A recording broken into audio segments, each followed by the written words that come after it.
ફૂલોની જેમ મહેકતી છોકરી, દરેક પલે પલ ખુશ રહેતી છોકરી હવે શાંત રહેવા માંડી છે.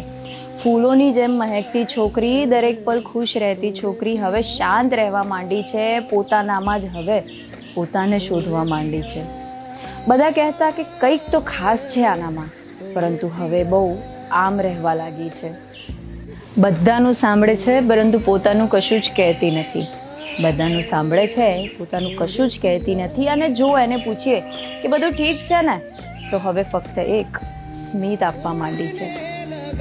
ઘણીવાર રાત્રે ચંદ્ર સામે જોઈ રહે છે, કંઈક તો મનમાં વાત કરે છે. કોઈક તો સપના હતા એના જે પૂરા નથી થયા, કોઈ તો હતું પોતાનું જે હવે બદલાઈ ગયું છે. કોઈક તો ઘા છે એનામાં જે હજી પણ તાજા છે અને જે સમય પણ નથી મટાડી રહ્યા.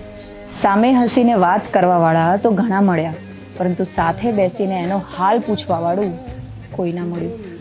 જીવનને ખુશીથી માણવાવાળી એ છોકરી દુનિયાના ઘોંઘાટમાં એક શાંત નદી જેવી બની ગઈ છે. આકાશમાં રહેલા તારાઓ વચ્ચે ચંદ્ર જેવી એ છોકરી બીજાને રોશન કરતા કરતા પોતે અંધકારમય બની ગઈ છે. હે કૃષ્ણ, જો પહોંચે એ છોકરીના શબ્દો તમારા સુધી, તો એના જીવનના ચિત્રને એકવાર ફરીથી ભરજો, ખુશીઓના રંગથી તેના જીવનના અંત સુધી. એને એકવાર પોતાનાથી મળાવજો, તેના આ જીવનના અંત સુધી. તેને એકવાર પોતાનાથી મળાવજો આ જીવનના અંત સુધી. જય શ્રી કૃષ્ણ.